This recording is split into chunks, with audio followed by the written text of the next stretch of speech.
a Lei dos Superendividados. Já ouviu falar sobre ela? Pois é, existe uma lei que garante direito à renegociação de dívidas para consumidores de boa-fé. Mas quem que se enquadra dentro dessa lei? Para falar sobre esse assunto, está aqui comigo no estúdio Jeane Figueiredo, que é advogada. Seja muito bem-vinda, Jeane. Obrigada, Luciano. Prazer estar aqui de volta novamente. Já começa explicando para a gente que lei é essa dos superendividados. Então, essa lei é de 2021 e é uma recuperação judicial para a pessoa física, né? É como se fosse uma lei da recuperação judicial para a pessoa física. E quem se enquadra nesse conceito? Qualquer pessoa natural, né? Uma pessoa física que se encontra aí na condição, que esteja de boa fé e que se encontra numa condição de superendividado, né? Que não consegue pagar suas contas de consumo e ter o mínimo para se manter, né, pagando aluguel, água, telefone, enfim, escola ou faculdade. Então, quem se encontra dentro desse patamar de endividados em relação a dívidas de consumo, está aí respaldado pela lei.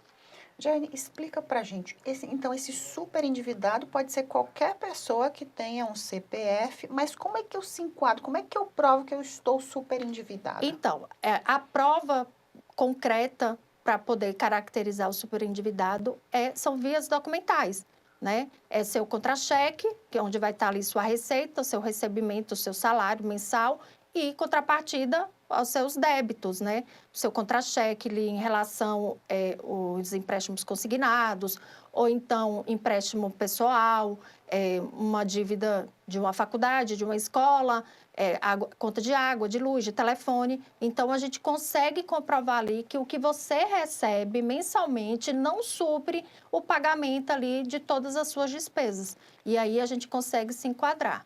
Tem um valor máximo, um valor mínimo para se enquadrar dentro desse padrão ou não? Então, tem um parâmetro, né? O judiciário, ele leva em consideração ali o mínimo existencial, R$ 600. Então, um aposentado que se encontra super endividado e que recebe menos de R$ 600 por mês, né? O restante ali é para pagar as dívidas, se enquadra no conceito de superendividado.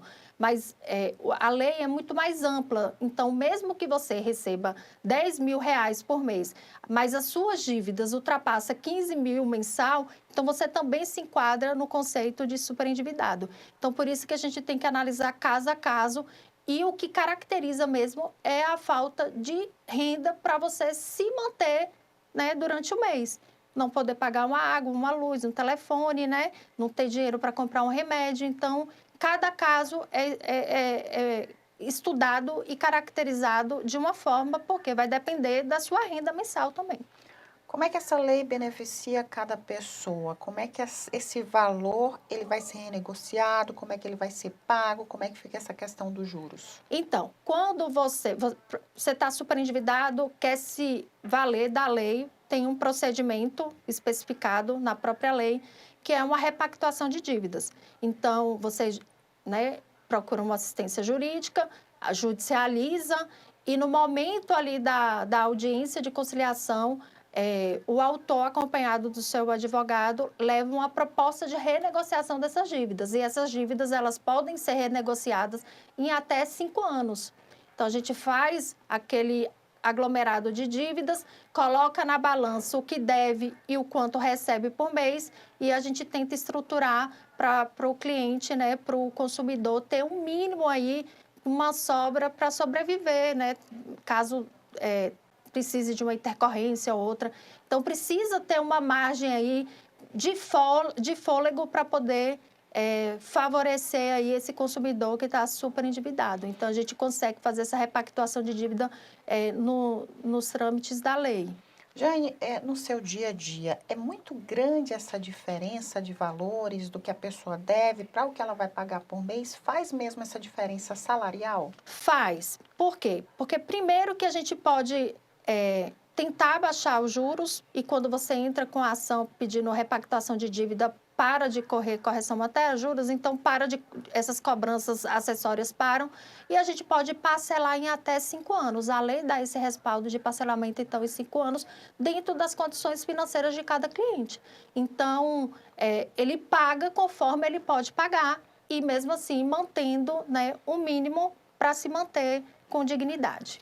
E quando essas pessoas estão no SPC, Serasa, o nome ele acaba saindo de lá também? Sim, na grande maioria das vezes, quando judicializamos, o juiz concede uma liminar, mandando suspender os pagamentos até levar essa proposta, né, de repactuação com os credores. E aí o juiz, na grande maioria das vezes, eles concedem aí a liminar, mandando suspender, né, ou retirar seu nome do SPC do Serasa, ou então proibir que se insira.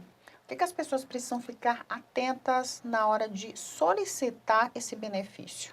Então, tem que procurar uma assistência, né, jurídica, né, que possa estar analisando caso a caso, porque a lei ela é muito criteriosa, então tem que levar em consideração e ter assim um cuidado para você fazer um levantamento de tudo que você está devendo. Entendeu? Então, quem são os seus credores?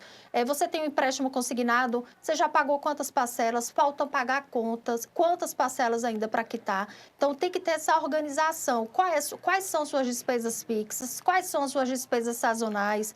Você está passando por um problema familiar, tem um marido que está doente, um filho, e isso desorganizou sua vida financeira. Tem que trazer também. Então, assim, cada caso é um caso e a gente pode estar tentando aí adequar e levar essa demanda para o judiciário para se valer da própria lei. Mas lembrando que tudo isso precisam ter as provas, né? Isso, necessário provas, tudo via documental. A gente judicializa, mas tem que ter aí a via documental para estar fundamentando. Queria muito agradecer a sua participação. Muito obrigada. Obrigada a você, Luciana.